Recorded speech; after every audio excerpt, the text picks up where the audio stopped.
मेरे प्यारे देशवासियों, 5 दिसंबर को श्री अरविंदो की पुण्यतिथि है। श्री अरविंदो को हम जितना पढ़ते हैं उतनी ही गहराई हमें मिलती जाती है। मेरे युवा साथी श्री अरविंदो को जितना जानेंगे उतना ही अपने आप को जानेंगे, खुद को समृद्ध करेंगे।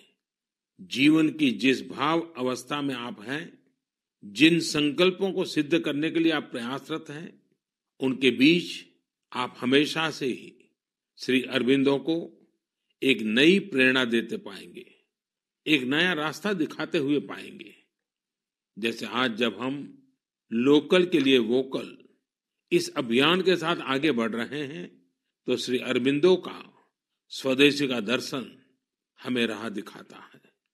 बांग्ला में एक बड़ी ही प्रभावी कविता है, छोईशुतो पॉयमोंतो आसे तुंग होते, दिस्लाई काठी ताऊ आसे पोते, प्रोदीप्ति जालिते खेते छूते जेते, किछुते लोग नौय शादीन। यानी हमारे यहाँ सुई और दिया सलाई तक विलायती जहाज से आते हैं। खाने पीने सोने किसी भी बात में लोग स्वतंत्र नहीं है। वो कहते भी थे, स्वदेशी का अर्थ है कि हम अपने भारतीय कामगारों कारीगरों की बनाई हुई चीजों को प्राथमिकता दें। ऐसा भी नहीं कि श्री अरविंदो ने विदेशों से कुछ सीखने का भी कभी विरोध किया हो। जहां जो नया है वहां से हम सीखें। जो हमारे देश में अच्छा हो सकता है उसका हम सहयोग और प्रोत्साहन करें। यही तो आत्मनिर्भर भारत अभियान में वोकल फॉर लोकल मंत्र की भी भावना है।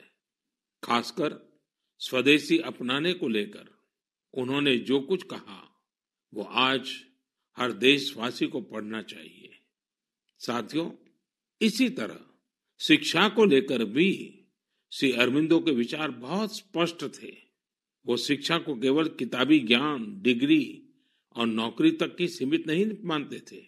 श्री अरविंदो कहते थे, हमारी राष्ट्रीय शिक्षा हमारी युवा पीढ़ी के दिल और दिमाग की ट्रेनिंग होनी चाहिए।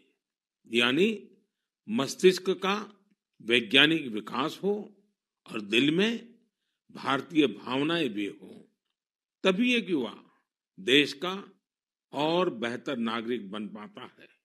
श्री अरविंदो ने राष्ट्रीय शिक्षा को लेकर जो बात तब कही थी, जो अपेक्षा की थी, आज देश उसे नई राष्ट्रीय शिक्षा नीति के जरिए पूरा कर रहा है।